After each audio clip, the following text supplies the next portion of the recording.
annuler un certificat médical alors qu'il y a eu un malade à l'hôpital, il y a eu des coups et blessures volontaires, mais le médecin doit examiner. Selon le serment d'Hippocrate, il doit examiner. Et on ne peut pas attaquer ces certificats médicaux si ce n'est pas un débat au fond. Monsieur le Président, c'est pourquoi ces nullités doivent être rejetées. Monsieur le Président, on parle de la délocalisation, que le tribunal de première instance de Dixine se trouve à Conakry 2, alors que nous sommes dans un tribunal ad hoc. Mais le ministère public a réglé ce problème, parce qu'il a parlé d'une ordonnance. Et Monsieur le Président, dans tous les cas de figure, vous avez la latitude, la compétence de juger ce dossier. L'article 378 et 379 du Code de procédure pénale vous donnent la compétence de juger les crimes et les délits. Depuis les réformes faites en 2016, le 20 octobre 2016, il y a eu l'établissement, la mise en place, n'est-ce pas? Il y a eu un nouveau code pénal, un nouveau code de procédure pénale.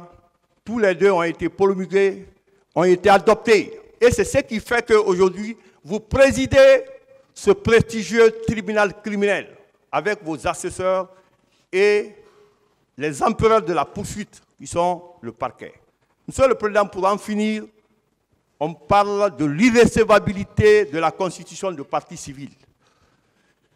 Sur le fondement de l'article 491 du Code de procédure pénale qui dispose que le tribunal se prononce sur l'irrécevabilité de la partie civile.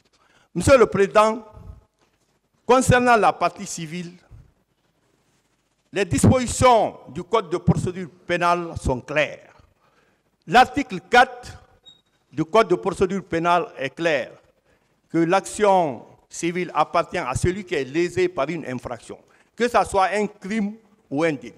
Et l'article 155 du Code de procédure pénale est clair, que tout le monde peut se constituer partie civile en portant plainte devant le cabinet d'instruction.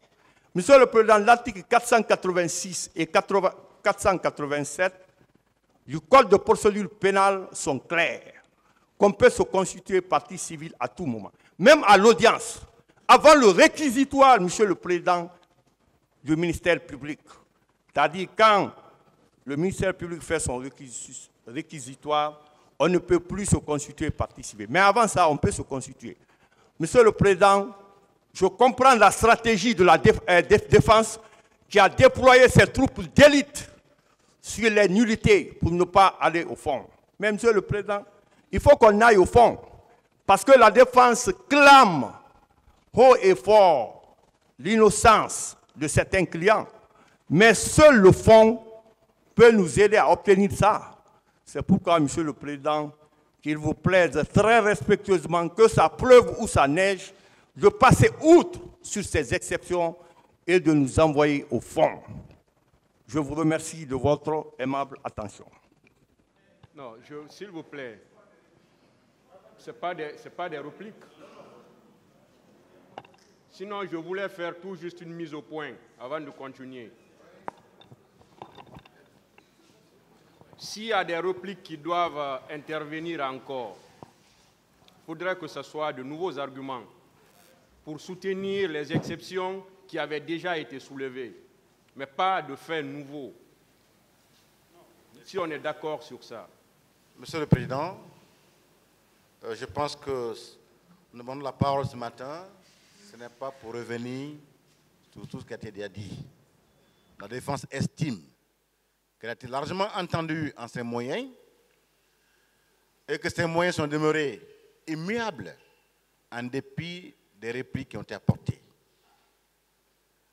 Et nous estimons qu'il revient à votre tribunal, Monsieur le Président, de vous prononcer conformément au texte applicable par rapport à cette demande. En revanche, Monsieur le Président, elle a une observation à faire relativement aux pièces qu'on a communiquées ce matin. Alors, c'est pourquoi, Monsieur le Président, je vous prie d'accepter que je donne la parole à Maître Bamba, qui va prendre cette observation uniquement. Je vous remercie. Merci, chers confrères. Merci, Monsieur le Président, honorable membre du tribunal. Si vous voyez que nous tenons à intervenir, c'est parce que nous venons de recevoir de nouvelles pièces. Et il est donc tout à fait normal que nous puissions nous y prononcer. En tout cas, la décision vous revient. Alors, concernant les pièces produites, nous avons remarqué que certaines parties civiles, pour justifier leur droit d'ester en justice et prouver leur qualité de partie civile, ont produit 2 arrêtés.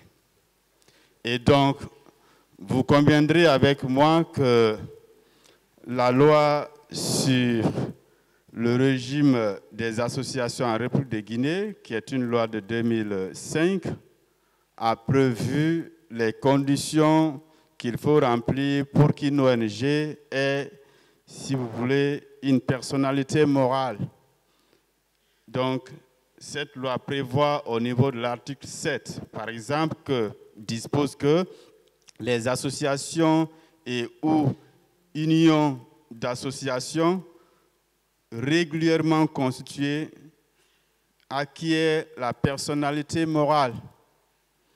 Et l'agrément administratif constate l'existence de cette personnalité morale et lui confère le plein exercice de ses droits. Quand vous prenez l'article 10 de cette même loi, il dispose que toute association régulièrement agréée peut ester en justice et acquérir et administrer des biens, meubles et immeubles, etc.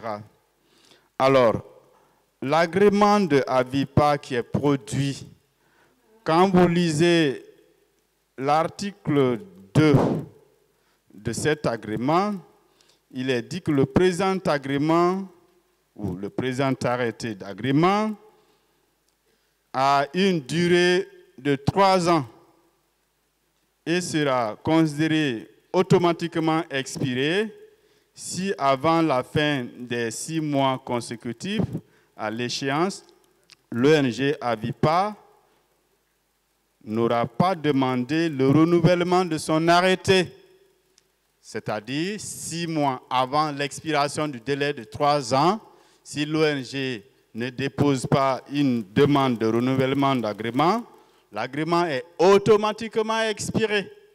Alors, lisez, Monsieur le Président, avec moi, je ne sais pas si on vous a communiqué cette pièce, la date est un peu illisible, mais je vois l'année 2010.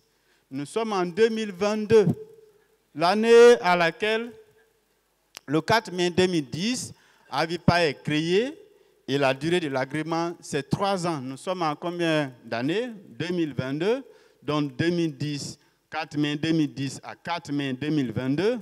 Nous sommes déjà, je ne suis pas mathématicien, moi j'ai fait le droit, mais ça fait combien d'années? 12 ans et quelques, d'après ceux qui ont fait les cours de mathématiques. J'ai fouillé un peu le cours de mathématiques parce que je n'étais pas tellement bien en mathématiques.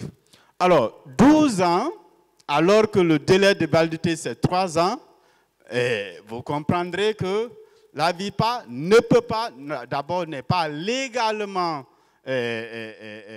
son existence actuelle n'est pas légale.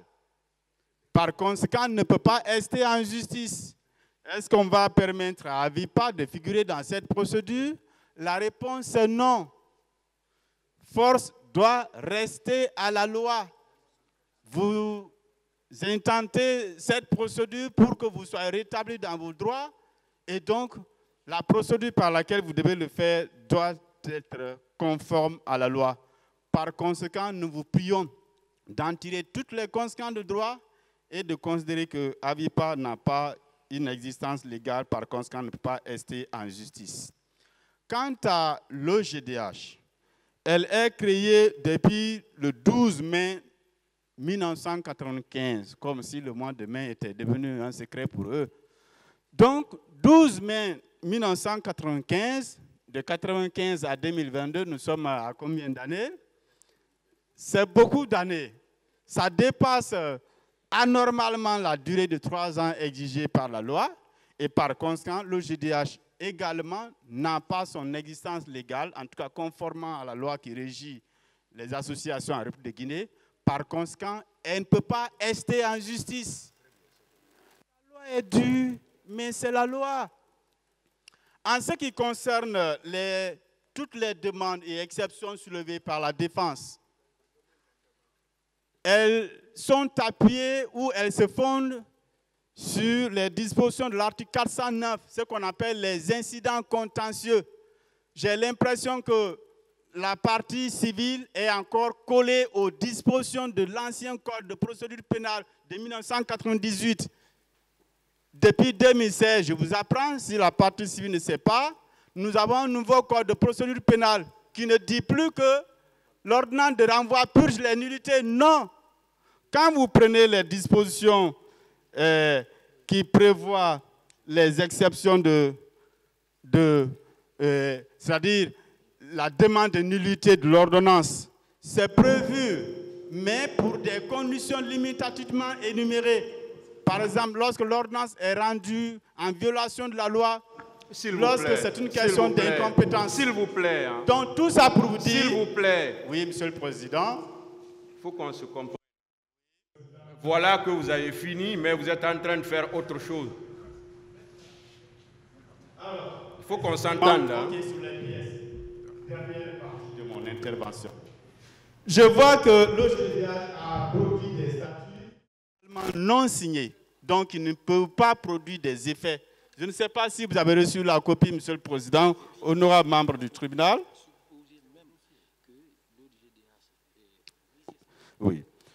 Il se trouve par ailleurs, je viens de vous faire remarquer que les statuts ne sont pas signés, donc on ne peut pas produire d'effets juridiques. Il se trouve que, à supposer même que ces statuts soient signés, ce qui n'est pas le cas, l'article 156 du Code de procédure pénale voudrait que dans les statuts, qu'il soit mentionné les infractions pour lesquelles l'ONG peut se constituer partie civile avec l'accord de la victime. Malheureusement, au niveau des objectifs de l'association, les violences sexuelles ne sont pas prévues, puisqu'on voit que les moyens d'action de l'OGDH sont, au niveau de l'article 3, l'appel à la conscience des citoyens, les interventions auprès des pouvoirs publics et juridiques en utilisant les pétitions, déclarations, publications, réunions et manifestations pacifiques. Nous comprenons maintenant pourquoi il y a trop de manifestations en Guinée. Nous comprenons. Donc, Monsieur le Président, honorable membre du tribunal, vous comprendrez le désarroi dans lequel l'AVIPA et l'OGDH se sont fait plonger malheureusement. C'est pourquoi, pour ne pas vous retenir longtemps, puisque durant lex sed lex, et nul ne peut se prévaloir de sa propre turpitude, puisque ce sont les mêmes pièces que ces associations ont produites qui se retournent contre elles. C'est pourquoi je vous prie en toute humilité de bien vouloir en tirer toutes les conséquences de droit en écartant non seulement ces pièces, mais aussi en constatant que l'OGDH et l'AVIPA, ça reste la FDH qui va nous, en tout cas, prouver également son existence légale au regard du droit français, pour que, Monsieur le Président, vous décidiez que l'OGDH et l'AVIPA ne sont pas légalement, si vous voulez, leur existence n'est pas légale. Par conséquent, elle ne peut pas rester en justice, non seulement pour leur propre compte, mais aussi pour le compte de tiers. En le faisant, Monsieur le Président, force resterait à la loi dans cette procédure dont vous avez la charge de conduire. Je termine en disant que Monsieur le représentant du ministère public a fait état d'une pièce qu'il aurait versée dans le dossier la fameuse correspondance qui a fait envoyer nos clients en prison, puisque c'est l'une des pierres de procédure. S'il vous plaît, vous n'avez pas eu la parole pour parler de ça. Pourtant, c'est une nouvelle pièce. S'il vous plaît, il faut qu'on se comprenne. Hein. Comprenons-nous, s'il vous plaît. C'est vous-même qui avez dit ce que vous devez faire. D'accord, Monsieur le Président, voilà. Je termine en disant ceci. Comme c'est une pièce de procédure, elle est communicable. C'est pourquoi je vous prie de bien vouloir, je disais, tirer toutes les conséquences de droit de toutes les pièces produites par Avipa et l'OGDH pour nous permettre, en tout cas, d'avoir des décisions de justice en ce qui concerne les incidents contentieux que nous avons soulevés, tant dans nos écritures déjà déposées, mais aussi oralement. En le faisant, vous aurez rendu une saine et bonne décision de justice. Et je vous remercie de votre patience. Concernant ces pièces, ni le ministère public, ni la partie civile, personne ne veut dire quelque chose. Je vous remercie, Monsieur le Président. Je comprends la hargne et la détermination de la défense à vouloir à tout prix exclure les ONG dans cette procédure. Je crois que Maître Bamba, qu'il me permette de le nommer, sait pertinemment que l'agrément, la disposition indiquée, le délai indiqué de 3 ans n'est qu'à titre indicatif. Et que dans la vie d'une association, il y a des formalités à accomplir. C'est un régime déclaratif. Dès lors qu'il y a un arrêté qui est obtenu à travers une demande au ministère de l'administration du territoire, après les 3 ans, l'association ou l'ONG ne fait qu'une demande de renouvellement. Mais ce renouvellement n'est jamais obtenu. Dans la pratique, il le sait pertinemment. Toutes les associations qui évoluent en Guinée, au terme de l'article 7 de la loi portant sur l'organisation des associations, à l'expiration du délai de 3 ans, l'association fait une simple demande de renouvellement accompagné des statuts et des rapports d'activité. Dès lors que ces rapports d'activité sont produits régulièrement au ministère de l'administration du territoire, l'association peut fonctionner librement et continuer ses démarches. Ça, c'est acquis et constant. Vous ne pouvez pas dire le contraire, cher maître. Ça, c'est éloquent. En plus, Monsieur le Président, il a parlé du défaut de signature des statuts de l'OGDH. Je ne sais pas qui lui a fourni cette copie, mais la copie qui est versée dans le dossier est signée.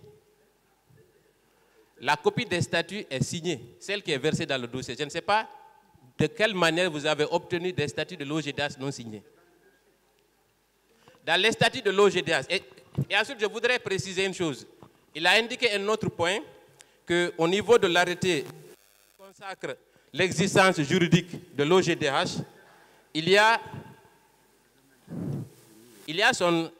au niveau de son objectif, de ses objectifs, promouvoir, défendre, protéger les droits des personnes sur la base des principes et normes énoncés par la législation en Guinée.